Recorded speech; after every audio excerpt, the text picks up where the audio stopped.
So the day is here. We are going to pick the 2 young ones up. You might be able to hear them in the background. We're just waiting for Annalise and Christine. Then we're all going to go in and meet the dogs. Right, so following on from my plea that I did on Chateau Diaries with Steph, the lovely Moons, have decided to come in and thankfully take Mr. Loki and Mademoiselle Eloise. Eddie is staying with Harry. It's definitely a better decision for him. He is pining so much with the loss of Nick, and actually it's all working out really well. Harry's taking responsibility for Eddie, which is awesome, and the lovely Moons are taking these 2, which make me just can't even describe how wonderful that is. Just knowing that they're going to have such a wonderful life that they really deserve. God, I'm going to get emotional. And thanks to these 2 beautiful ladies, they've got to where they are now, and they're really, I mean, Christine and Annalise have worked their magic, and yeah, we're really looking forward to a positive future. Oh, it's going to be sunshine and rainbows with these doggies. Yeah. They're going to have a really wonderful future with you guys, and I really believe, that this is definitely the best thing for them. All the dogs are good, they're happy, and that's, all I it means couldn't is ask that you for a better guys result will than have to this. come and visit. Yes, shucks. definitely. Oh, what a shame. Oh, shucks, I What a can't shame. believe it. Only if, I can bring my boys and a glass of wine. Yeah, that'll be good.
So here we are in Eloise and Loki's new safe space, and as you can see, they've been here for a couple of days now, and they're pretty taken by us, aren't they? Yeah, and I think those familiar sights and smells that we were privileged enough to be able to bring with us has got them over what has been, for everyone concerned, a very, very stressful and emotional time.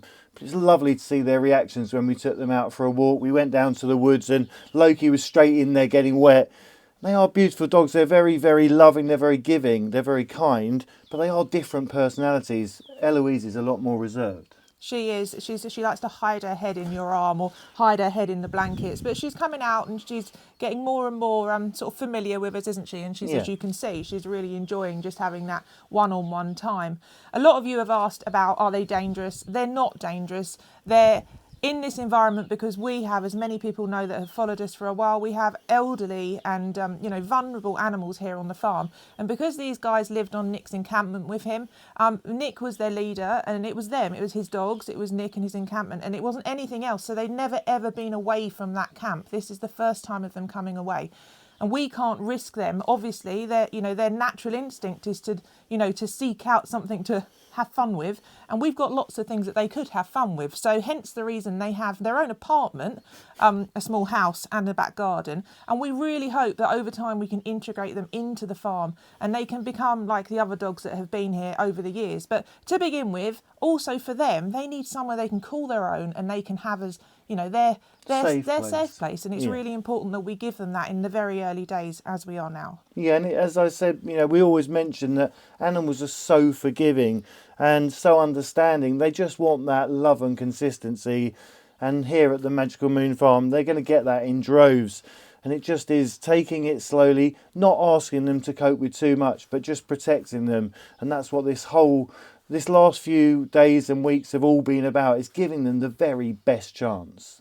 It is. So we have to go. We've got horses to put to bed and farm animals to put to sleep. So we're going to take these lovely chaps for a walk after. And it's been a very emotional last few weeks. But we are so proud and honoured to be able to give these guys the next part of their future. Yeah, and they'll always be Nick's dogs. And on that note, I'm going to say we'll see you next time. Bye bye.